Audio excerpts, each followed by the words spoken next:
Today আমি রাশমন নিয়ে কিছু কথা বলবো। The film made by Akira Kurosawa in Bangla, obviously. Though I write it down on my PC, so I'll be seeing on my screen and telling you guys about Rashomon. মনে থাকার একটু tough জিনিস পেতে একসাথে।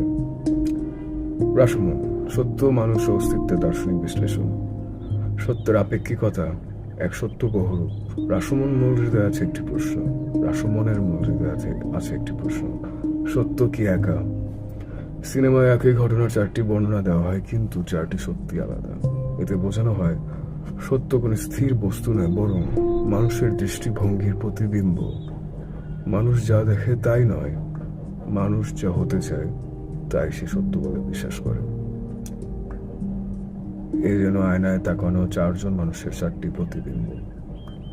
আয়না এক, কিন্তু চোখ আলাদা। আত্মরক্ষা ও অহংকার মানুষের গোপন প্রার্থনা।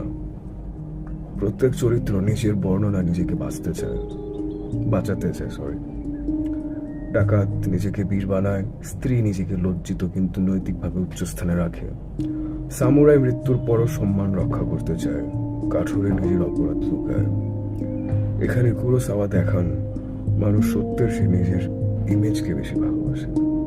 মানুষের সবচেয়ে বড় ভয় মৃত্যু নয়, অসম্মান। মানুষের প্রকৃতি ভালো ও মন্দের দ্বন্দ্ব।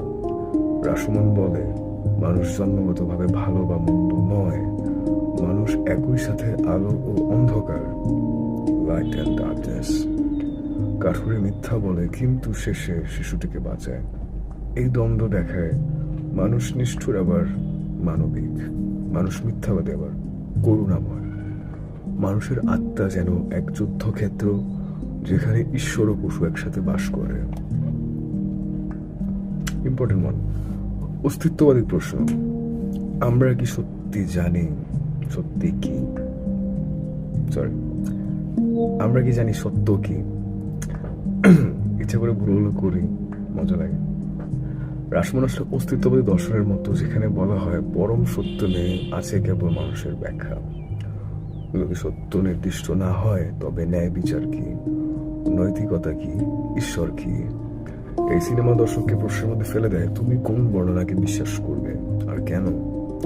এখানে রাশমনের শক্তি, এটা গল্প নয়, দর্শকের বিবেকের আদালত। বিবেকের আদালত নামে একটা গান আছে বাংলা 5 ব্যান্ডের, crazy song, that's really crazy। অনেক জোস, আমার one of the অনেক ফেভারিট গান একটা।